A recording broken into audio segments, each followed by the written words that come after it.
آپ سے میری بات بحث ہو رہی تھی, وہ کہہ رہے ہیں کہ میں نے کہا امام حنیفہ کا یہ قول ہے. کہہ رہے ہیں میں قرآن و حدیث کو مانتا ہوں, امام حنیفہ کو نہیں مانتا. میں نے کہا اس کا مطلب امام حنیفہ تورات انجیل کو مانتے تھے, وہ قرآن و حدیث کو نہیں مانتے.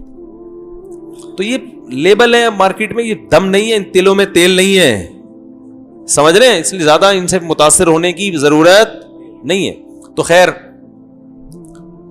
تو اللہ ہاں اس لیے اس آیت سے کیا استدلال کیا فقہا نے کہ بھائی نہی عن المنکر کی اگر امید ہی نہیں ہے, یعنی امید ہی نہیں ہے ماننے کی, تو پھر چپ رہنا جائز ہے. بہتر اس وقت ہے جب ماننے کے بجائے الٹا اور فساد کی. جیسے آپ نے کسی کو نماز کا کہہ دیا, آپ کو پتا ہے یہ اتنا غلط آدمی ہے, یہ علماء کو برا بھلا کہنا شروع کر دے گا, اس کو نماز کا بولو گے, جاؤ مانتا نہیں تو بھائی چپ کرو. کیونکہ جب زبان سے علماء کو نماز کو برا بھلا کہے گا تو اور زیادہ پکا بے نمازی بنے گا. آپ کیوں اس کو ایسے عمل پہ مجبور کر رہے ہو؟ جیسے قرآن میں آتا ہے وَلَا تَسُبُّوا الَّذِينَ يَدْعُونَ مِن دُونِ اللَّهِ فَيَسُبُّوا اللَّهَ عَدْوًا بِغَيْرِ عِلْمٍ. بتوں کو برا بھلا کہنا یہ اسلام کا حکم ہے, اصل حکم یہی ہے. کیونکہ نہی عن المنکر, بتوں کی عبادت ایک منکر ہے نا, منکر کہتے ہیں برائی کو, منکر ہے نا. تو اس منکر کو ختم کرنے کا ایک طریقہ یہ بھی ہے کہ آپ بتائیں کہ یہ لچڑیں کچھ بھی نہیں کر سکتے. ارے ایسا ہی تو ان کے دل سے عظمت نکلے گی نا. آپ اگر یہ بتاؤ ہاں بھی بہت قابل تعظیم ہے یہ, تو وہ بت پرستی چھوڑیں گے؟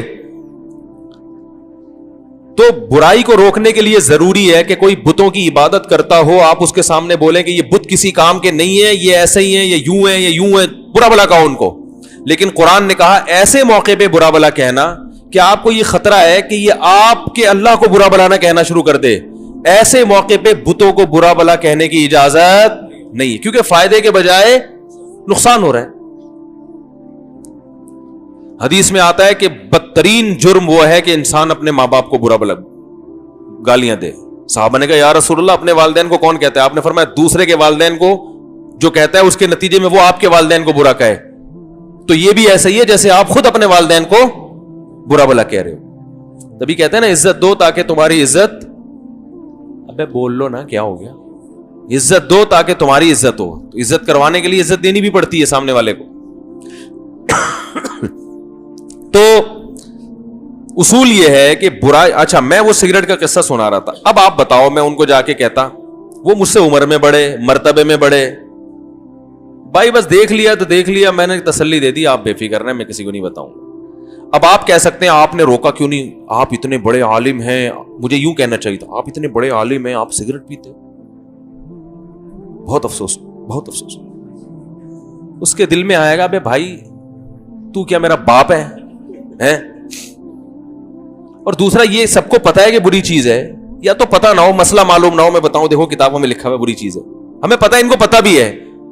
اب یہاں اگر میں ان کو ٹوکوں گا تو سوائے اس میرا جو امیج جائے گا, کہ یہ امیج کیا جائے گا, میرا امیج جو بنے گا کہ فنڈر گیری کے علاوہ کچھ بھی نہیں ہے.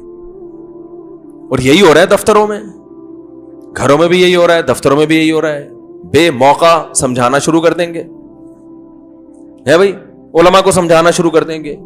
کسی حکیم کے پاس آپ بیٹھو, اس کو سمجھانا شروع کرو کہ یہ چورن پیٹ کے لیے بہت اچھا ہے, اس کو غصہ آئے گا, بھائی تو فنڈر بن رہا ہے ہمارے سامنے. میں جب ڈاکٹر آتے ہیں نا بیٹھتے ہیں تو زیادہ میڈیکل سائنس کی جو مجھے نالج ہے میں نہیں ان کو بتاتا, اول تو اس لیے بھی کہ ان کے ظاہر ہے ہم سے زیادہ نالج ہے, لیکن کہیں کسی